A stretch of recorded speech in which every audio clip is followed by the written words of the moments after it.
All right, here we go. We're gonna set up camera 1 on the slider. So the camera's on. We're gonna go ahead and get the power cable here and plug it into the side of the Emotimo. So that's gonna be right in here.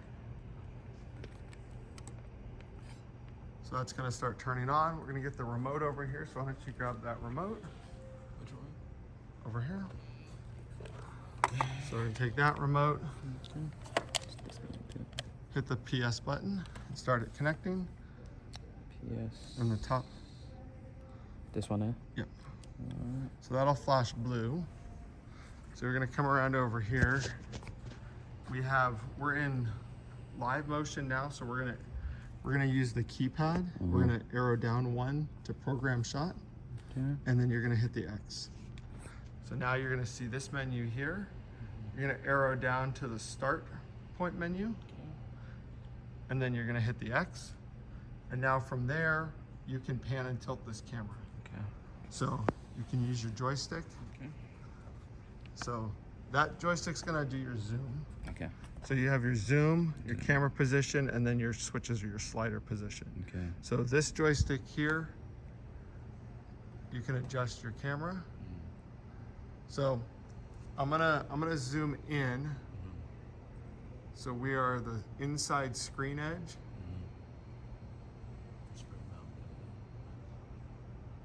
So we're gonna push in. Just for it to touch the edge. Yeah. So set our position there. Okay. So we're gonna hit the X. So that sets it. And then you're gonna scroll down to endpoint. So you're gonna get to the endpoint, hit the X. Okay. And then you're gonna use the switches on the side, and you're gonna trolley down to the other side. Okay. So how do I? So you're gonna pull this. So imagine that you're the same direction as the camera. You're gonna now drive that. So you can pull that, and it's power sensitive. So we'll walk down with the camera. Okay. So as you start to release that like a gas pedal, it'll start to slow down. Okay. So you don't need to hard stop it. Okay. So we'll drive so we're about 1.5 inches or so from the end. Okay. Just about that. You can go a little more. Yeah. Okay, so then you're gonna use your keypad here again and zoom into the inside edge of the screen.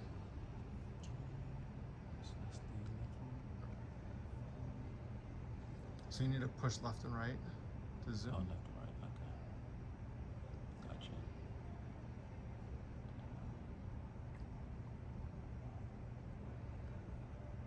So just push in until you're about roughly on the inside screen edge. So go a bunch. Yeah. Keep going, keep going, keep going. Keep going. Yeah. Keep going. There you go. And then if you need to adjust your tilt or anything, you can. Okay. So just get your shot so it's comfortable Okay. using your keypad. And then once your shot's where you like it, hit the X. And that'll bring you back out here. And then you're gonna arrow down. Arrow down. So keep arrowing down. Arrow down. Arrow down. And then see where it says shot style run once? When you get there, arrow down one more, hit X. Now arrow down one more time to ping pong. Okay. And then arrow all the way down again. I'm sorry, X. X. And then all the way down to the bottom, and then X to start. Now it's gonna reset itself. Okay. So it starts from the. And then you're gonna wide. hit, and then you're gonna hit X again to start the slider moving. Okay. Once it gets there, right? Yeah, so it's gonna get here and wait for an input of what to do. Okay. When to start this move. So we can see it zoomed all the way out here, and it's gonna zoom all the way in on the other side. Okay. So now it says go X, exit square. So we wanna go, hit X. And this will run all morning. Usually leave it to run. I let it run until the end of the last service. Okay. And then when you're done with it, I usually just wait for it to come down here and I just unplug the power. Okay. There's a way to save shots into it, but I find that usually you end up bumping the camera at some point and then the shots saved is not helpful. Okay. So if you're not happy with what you've set, how do you reset it? You just remove it. hit square to exit out or just start it over. So, and then the camera power is all there. So usually it just comes back here, pull the power, park it. Okay. So that's the Emotimo slider. 12 feet of automatic camera. Sweet. All right, now that camera 1's set up, let's set up cameras 2 and cameras 3. Okay. So that's gonna be the power switch on the side of the camera. And then that's gonna be the power switch on the monitor. So that should be on this side, I believe. Yep, up top. So power switch there. Power switch here. I'll make sure my pans are loose. Make sure my tilts are tight. These are gonna boot up. So yeah, so we're gonna clear out this extra menu data for the monitor. So just a flick there. And then what I'll do a lot of times is I will just reset the focus point so it's kind of in that upper portion of the frame, and then we can track accordingly. And then I'll point the cameras, like if it's really dark in here, I'm gonna point the cameras at something that I can see so that when I go upstairs, I can make sure I'm getting picture from those cameras. So pretty simple. Remember that if you have headphones and comms hanging on the camera and you reset the balance of the camera, it's gonna affect your balance. So I always make sure I pull that stuff off. And then you've got your basic focus controls and zoom controls like you would. So that's cameras 2 and 3. Yeah. That's true. You got a point. All right, so camera 5, pretty simple. Flip it on. Comms are down here on the floor. Camera has power. Make sure it's zoomed all the way out. Should be, looks like you're already zoomed out. So that camera is good to go. We're pointed at something that we can see. So that's really simple. Camera 5, we'll go up on stage and get camera 4. Okay, so we're gonna get some Clearcoms. We're gonna get 3 packs. So we'll take 3 packs over here. We're gonna power these packs up, holding down the power switch on the face. Okay. And then we're gonna assign roles. So we're gonna use the scroll wheel on the side here. Do you want me to go? I was just trying to get focus. So you're gonna be the service producer, or I'm sorry, you're not the service producer. You're the video producer. You're the video producer, and then you're gonna hit D, and then you're gonna be camera 6, and then there's camera alt if you're training someone or if you had an additional camera for a special event, and then you're gonna be camera 4. So now we're gonna take these across stage. So this one's yours for the morning. So clip that one on your pocket, and then we're gonna assign these out. So let's take those and we're gonna walk over to the other camera.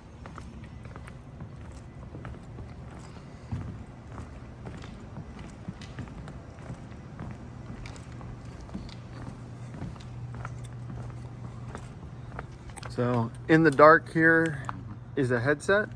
So go ahead and connect that to camera 4.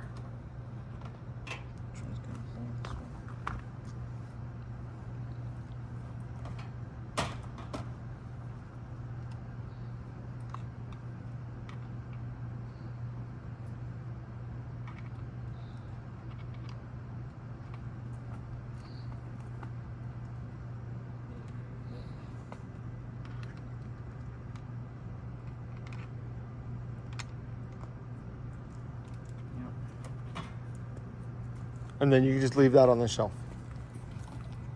And the elf will just pick that. Yep. Pick that up.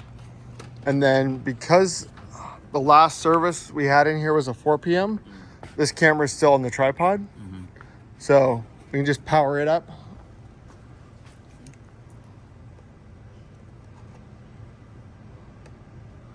And we can leave it, they can get it from there, or you can preset that camera and leave it over in the corner. And then those cameras are powered up, ready to go. So before I head upstairs, I'm gonna get the 2 remotes for the Samsung and the Sony's out for the tech booth. We're just gonna go through here to the lobby. We have a picture.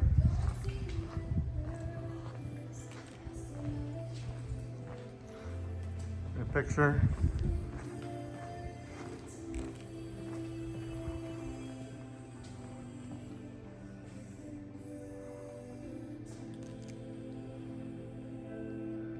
We don't have picture, so this adapter may be due to be replaced. Here, hold my phone. Yeah. Just needs a wiggle. I usually will just give a little reset on the power adapter. So that one's fine.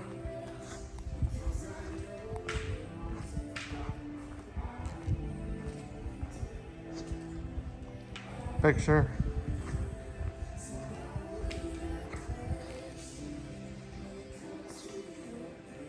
Picture.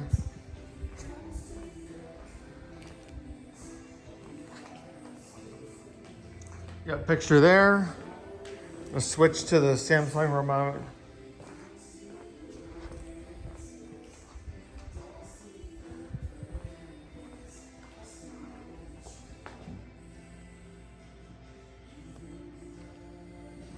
Picture there. And then to the big beast TV.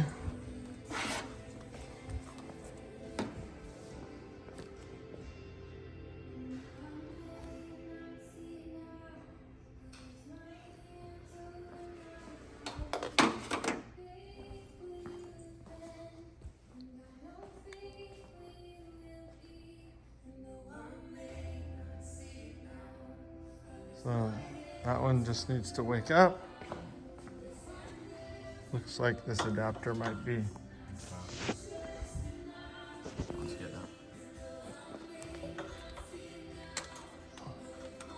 that. So removing this thing. Yeah, I'll just see if that.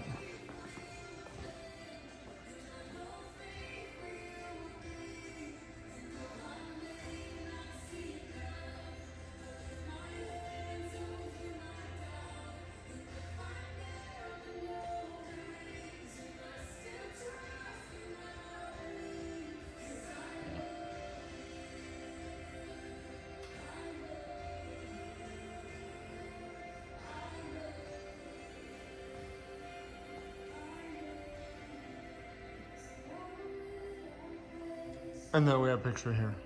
So that one's up. All these lobby TVs will shut off in 12 hours. Okay. So just leave them on at the end of Sunday. All these hub TVs, the maximum we could set was 12 hours, or sorry, 6 hours, not the 12 like the others. So they'll need to be restarted before the 4 p.m. service. And the hub TV auto shuts off on Sundays at a certain time of day. And you can go in the menu and play with, it's supposed to turn on at a certain time of day too. Maybe it has a battery that's off or something, but you can mess with that. So the last thing I'll do when I come upstairs is I'll grab the remote from here, turn this TV on. And this isn't the same situation. It's gonna turn off in like 6 hours. Okay. So you're gonna have to restart that before the 4 p.m. service. And you can just do that like when you get back from lunch, just give it a restart. And then you're pretty much powered up. Now we'll go into the control room and power up from there. All right, so we'll come in here. I'll usually set the mood a little bit because we are looking at screens all day. We don't want a lot of spill light. So I'll set that. Then we're gonna come over, turn on our monitor wall. That's gonna bring all of our monitors up here and across. I'm gonna walk over. We're gonna bring this monitor up. Let's bring this other engineering monitor up. Start waking up this computer. So I'm gonna take a look here. I'm seeing cameras. Let's go ahead and we'll get camera 6 up and see that. For the sake of our video, I'm gonna turn some lights on. So go ahead and just bring that camera out here. Set it down out here. You're gonna get 3 batteries off the charger.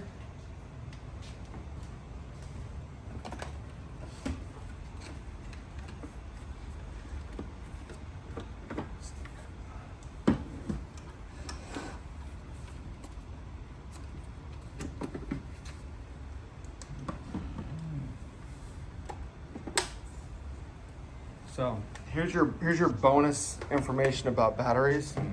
So back in the day, batteries did not have these cool little lights on them. Yeah. And that one actually did not charge properly. So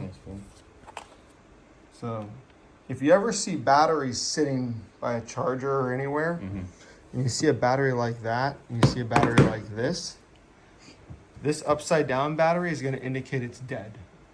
That's a dead battery. So if you ever see batteries laying out,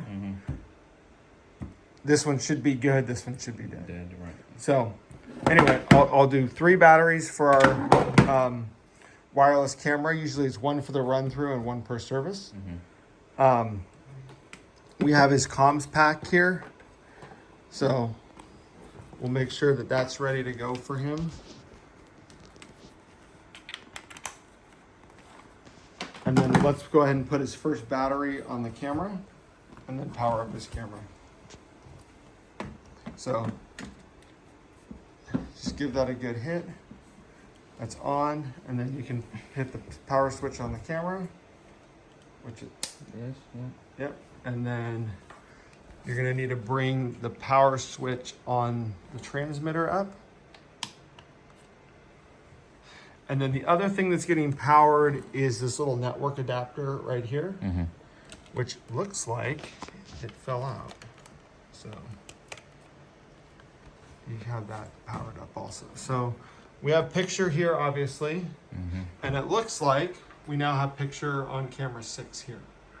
Yeah. Okay, so picture's there, we're good. If we don't have picture, let's walk out here. The camera? Or No.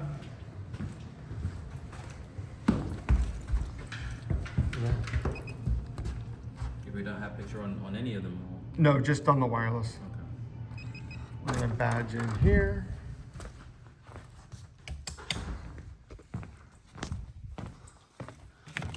Gonna go out here.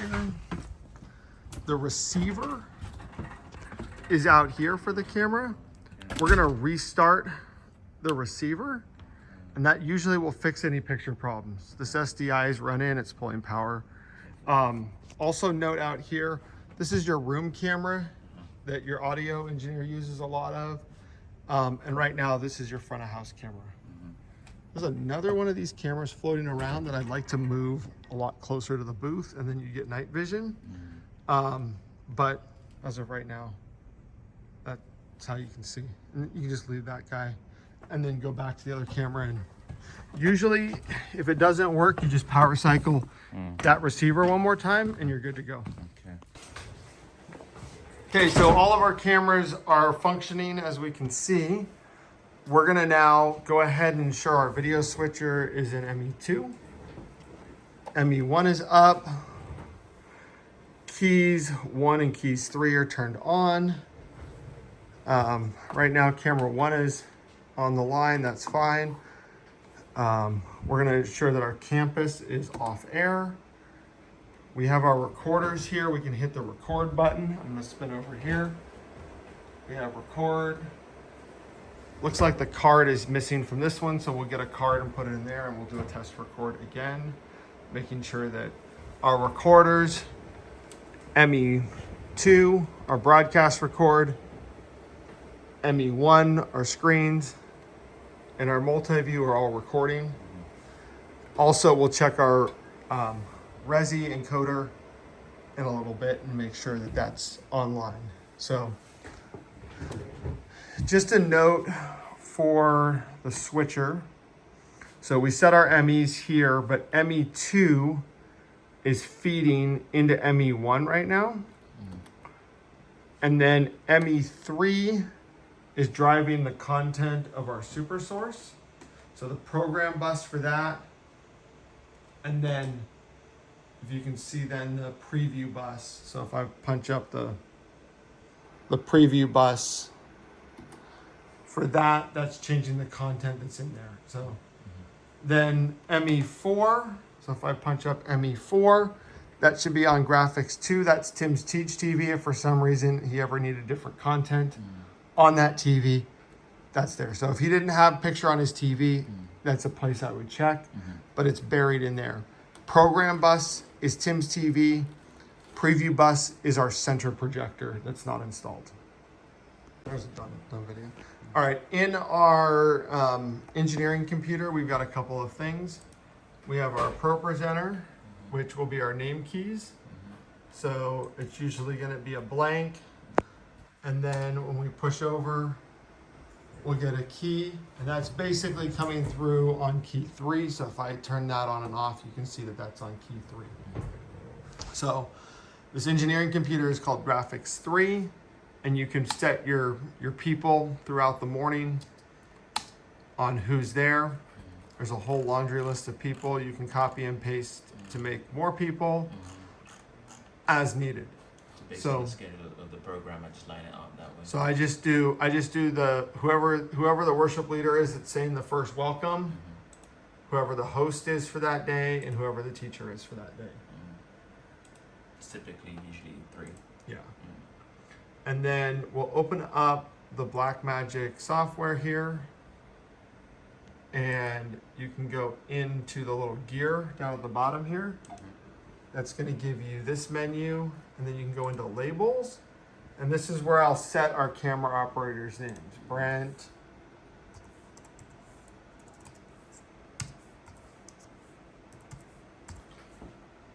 Leah,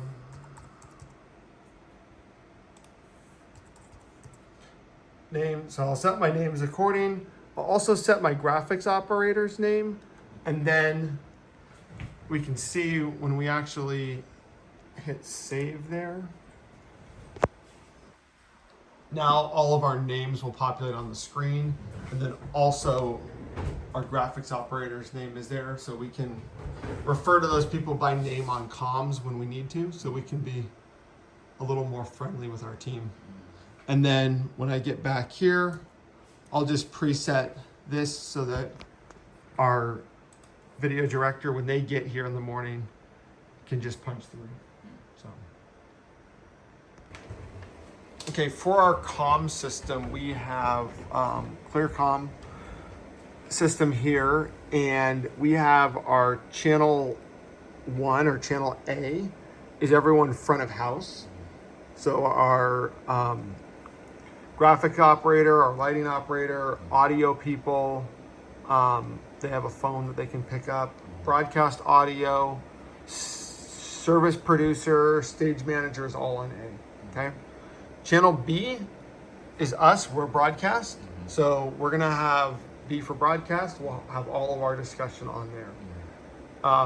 Our video director is listening to both channels, so he can hear service producer calls. We can turn any of those channels active to listen if we're not going to wear our headset while we're up here. Your belt pack that you brought up will listen to A and B, as well as we have another pack over here for a shader that listens to A and B. Also, the one thing I'll show you is just making sure that with these guys here, that they turn down A all the way. So when I prep these packs, I usually will just turn A all the way off, and I'll turn B all the way up. And on the wireless packs, it's not labeled A and B, it's labeled 1, 2, 3, 4. So let's keep going. So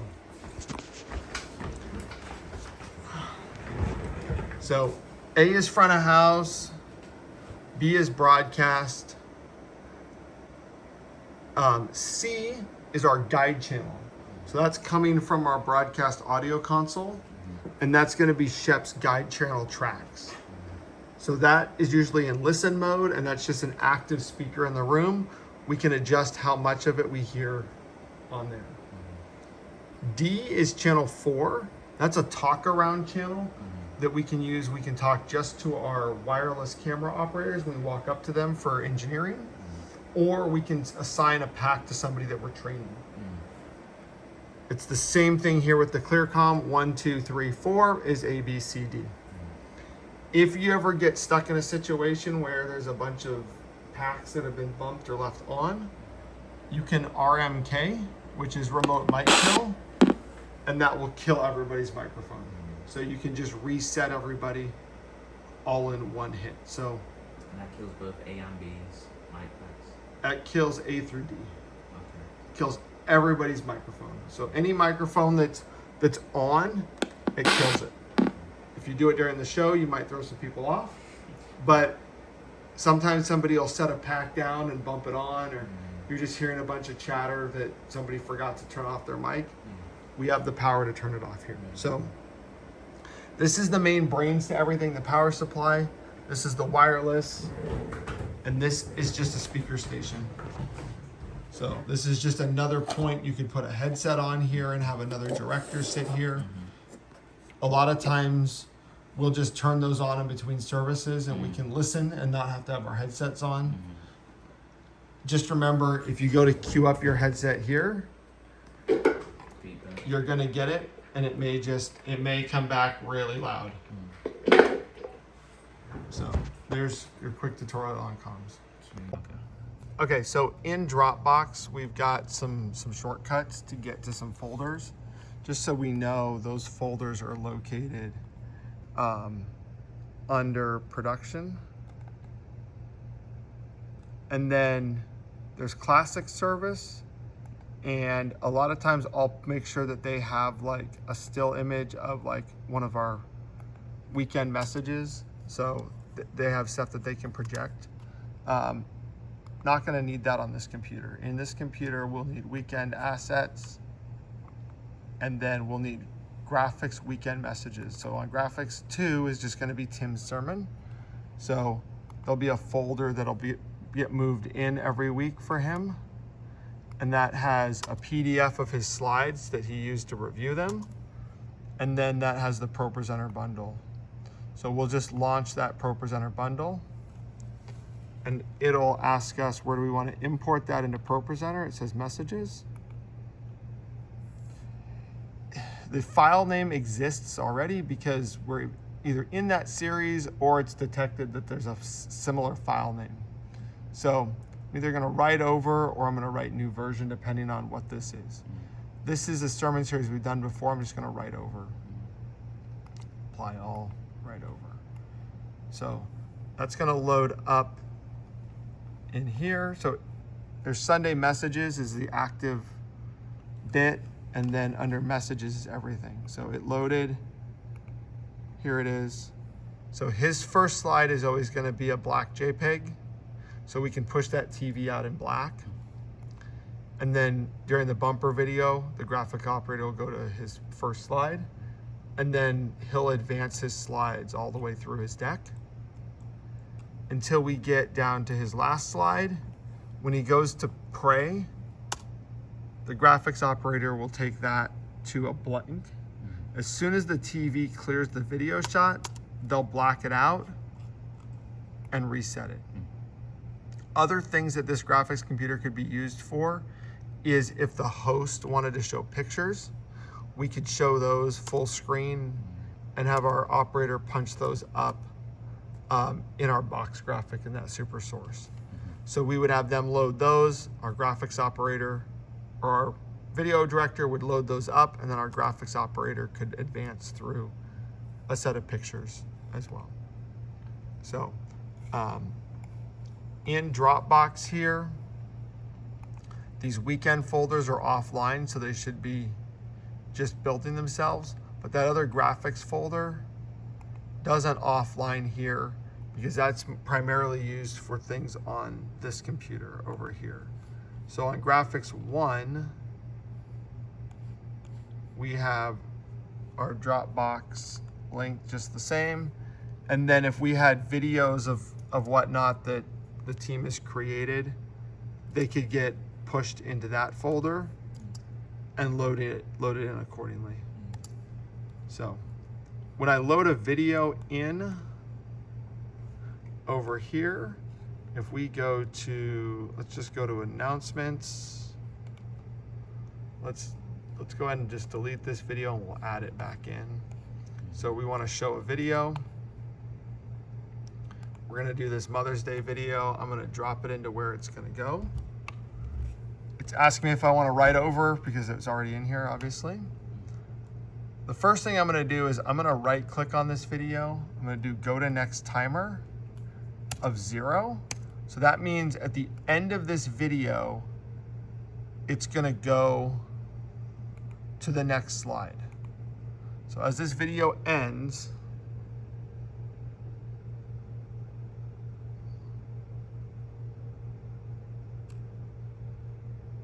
it's going to advance to the next slide in the deck, which happened to be a graphic and not a blank. So what I'll do is I'll make sure that there's a blank at the end of it.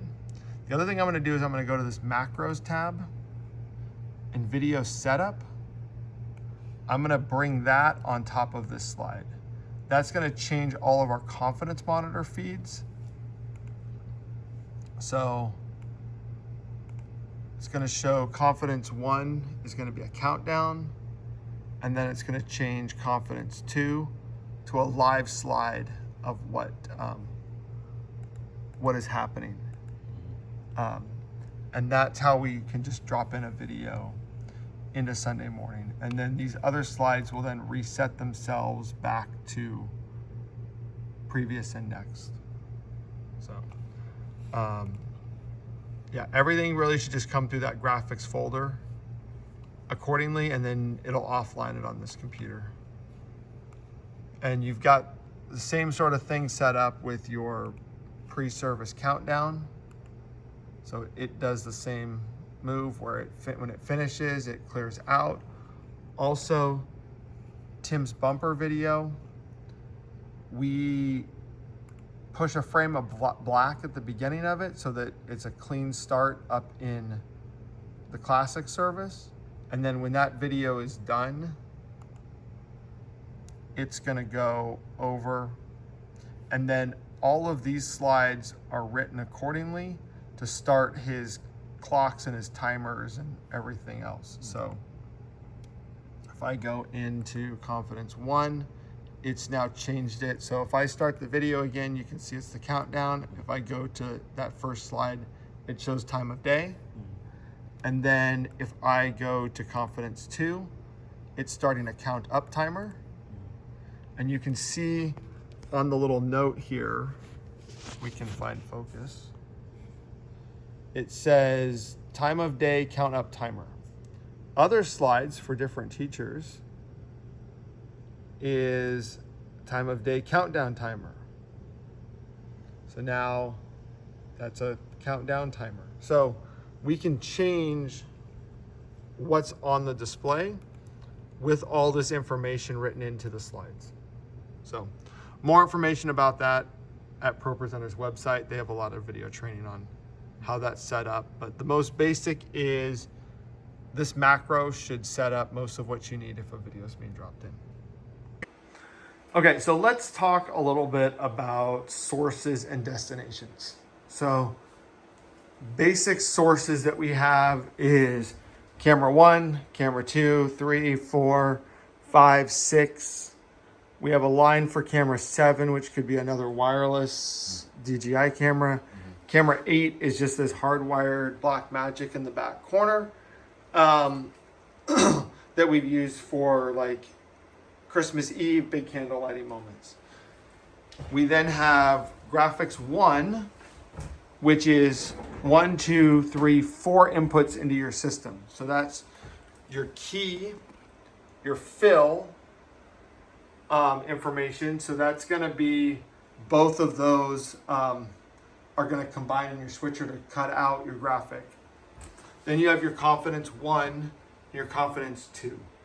And those are going to route back to our confidence monitors. Because we have a lot of countdowns and we had the space, we currently also have the confidence displayed down here so that directors can see that. That other computer also has a 5th output, which is a network NDI going to the LED wall processor. But in terms of things coming into you, you have 4 inputs from Graphics 1. Graphics 2 right now is a single input. Your switcher has the wiring capability. If that was ever going to have key fill information, you could do that. Graphics 3 is your lower thirds. So that's this guy here. There's your fill. Your key is not exposed on that one. You'd have to look at it in a different view. Then you have your graphics loop, which is a bright sign unit running through an SDI adapter. So comms can load pre and post service graphics onto your loop. And then built into your switcher, you have SuperSource 1, which right now is camera 2 and graphics 2, and you can punch that up accordingly in your switcher. The other thing coming into your switcher is the on-screen display of cameras 1, 2, 3, 4, and 5. You are not getting on-screen display of 6 because there's only one wireless path off of this camera. Mm-hmm. So on the other cameras, you can see all the information, what T-stop, the ISO, you can see their focus points, all of that. And then also just for fun, you have venue 2 return, so you can see what's going on in venue 2. So those are things coming into your video switcher, your sources. Destinations leaving. ME1 is your screens in the house. So right now that's going to be following ME2 because that's how we have it punched up. But there's times in your service that you could break those apart for an audience react or if you were going to use that super source. So it's going to follow ME2. ME2 is your program in your preview. That's where you're going to do all your web feed. You're going to feed the house. You're going to feed the campus, everything like that. Your ME3 is not displayed here, but that's basically the content of this box, ME3. And then right now you have ME4 displayed here. Your preview is your center screen. Your program is Tim's monitor. At one point we had a SuperSource 2 as a source. We don't have that set up right now. And then you have a destination of your campus feed. So right now our campus feed is not seeing program. Our campus feed is seeing our pre-service, post-service loop. On our macros here, we can take our campus on air. So if I push on air, now the campus is getting that feed. And if I turn that off, our campus is off air. So on those macros, we can identify what goes out, and that's leaving our switcher via AUX 12. So we can turn them on and off very easily.